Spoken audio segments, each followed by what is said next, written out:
આ ભાગદોડવાળા જમાનામાં 1 કલાકનો એપિસોડ જોવાનો સમય નથી મળતો. હા, અમે તમારી માટે લઈને આવ્યા છીએ shorts clip. Yours podcast Gujarati shorts clip.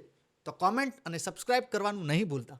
લોકો તો પિયુષભાઈ એમ પણ કહે છે ને ઘણા લોકોના મનમાં એવો સવાલ પણ હોય છે કે તમે આ બધા વિડીયો ફેસબુકના માધ્યમ ઉપર મૂકીને માધ્યમ થકી તમે પૈસા કમાવા માગો છો.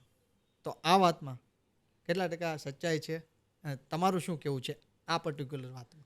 આ વાતનો જવાબ હું આપું તો જ લોકોને મળે આવું બિલકુલ નથી. આ આક્ષેપ લગાવનારા વ્યક્તિઓ ખાસ કરીને યુવાનો જ હોય, વડીલો આવા આક્ષેપ લગાવે નહીં.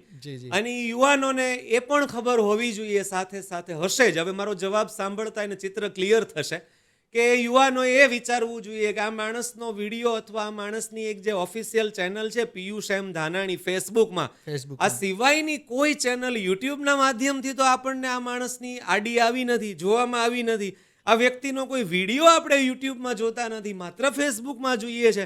આવું એને સમજાવવું જોઈએ. અને એને સાથે સાથે એ પણ સમજાવવું જોઈએ કે યુટ્યુબ છે ને એ ફેસબુક કરતાં 10 ગણું વધારે ઇન્કમ આપવા માટે સક્ષમ પ્લેટફોર્મ છે. જે ફેસબુક મને પર ડે 1000 રૂપિયા જેટલી ઇન્કમ આપી શકે, એ જ વિડીયોની અને એટલા જ વ્યૂની યુટ્યુબના માધ્યમથી મને 20,000 કરતાં વધારે ઇન્કમ મળે પર ડેની. આ બહુ નક્કી વાત છે. પર ડે 20,000 રૂપિયા મારા જે વ્યૂ આવે છે ફેસબુકમાં, એ બેઠા વ્યૂ જો યુટ્યુબમાં મને મળે તો પર ડે યુટ્યુબ મને ઓછામાં ઓછા 20,000 આપવા માટે સક્ષમ છે, તાકાતવાળું પ્લેટફોર્મ છે. અને હું નથી કહેતો, એ જગ જાહેર છે, કોઈ પણ ચેક કરી શકે. તો મારે આ વાત કહીને એમ કહેવું છે કે મેં એક પણ ચેનલ યુટ્યુબમાં આજ દિવસ સુધી બનાવી નથી, અને કદાચ બનાવવાની ચેષ્ટા કરી છે તો એક પણ ટ્રાફિક અવેરનેસનો વિડીયો મેં આ વાત કરીએ છીએ ત્યારની વાત કરું છું કે 3 જાન્યુઆરી 2024નો કદાચ આ દિવસ છે. આ દિવસ સુધી મેં એક પણ વિડીયો યુટ્યુબમાં મૂક્યો નથી. તો હું એટલો મૂર્ખ નથી કે મને આ ખબર નથી પડતી. મને બધી જ ખબર પડે છે કે ક્યાંથી કેટલી ઇન્કમ આવે. છતાં પણ મેં યુટ્યુબમાં આ વિડીયાઓ નથી મૂક્યા. એનું એકમાત્ર કારણ આ છે કે મને આ બાબતે પૈસા કમાવામાં રસ નથી. અને આવનારા દિવસોમાં હું મારી યુટ્યુબ ચેનલને ચોક્કસથી મોટી કરીશ, નહીં કરીશ એવી કોઈ વાત જ નથી. એનાથી જે કાંઈ અર્નિંગ થતું હશે એ મારે મેળવવું જ છે. કેમ ન મેળવવું હોય? મને મારી મહેનતથી જો મળતું હોય તો મને ચોક્કસ જોઈએ છે.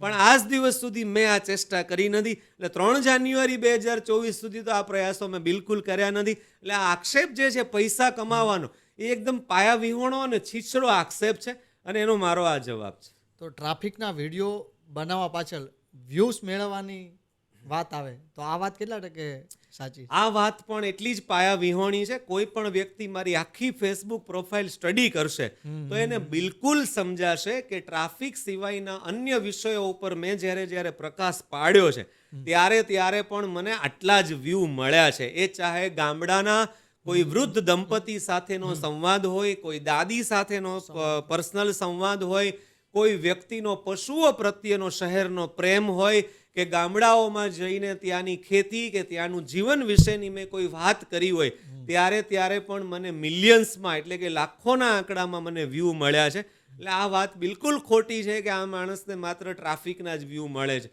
આ બની શકે કે ટ્રાફિકની મેટરમાં શહેરમાં વધારે લોકો રહે છે, ગામડે ઓછા રહે છે, તો એ લોકોને શહેરની ઘટનાઓ વધારે ગમતી હોય અને એક ક્રિયોસિટી હોય અને કંઈક એવી ઘટનાઓ અંદર, કંઈક એવી મરી મસાલાવાળી ઘટનાઓ લોકોને જોવા મળી હોય તો 2-5 વ્યૂ વધારે મળ્યા હોય. બાકી આ વાત જો હોય કે ટ્રાફિકને જ વ્યૂ મળે છે તો એવા લોકોને હું લેસન આપું છું કે શાંતિથી સમય કાઢીને મારી આખી પ્રોફાઇલ સ્ટડી કરી લે કે આ સિવાયના વિષયોમાં પણ મને એક સામાન્ય ઘટના હું તમને કહું કે એક પશુપાલક ઘેટા ચરાવવા નીકળે છે, બકરાઓ લઈને નીકળે છે, યા તો પોતાનો માલઢોર લઈને નીકળે છે, એમની સાથે હું સંવાદ કરું છું, અથવા તો કોઈની સાથે ખેતરમાં હું 3 ઈંટના પથ્થર મૂકી અને ચા બનાવવાની કે પીવાની પ્રયાસ કરું છું, તો પણ મને લાખો અને મિલિયન્સમાં વ્યૂ મળ્યા છે.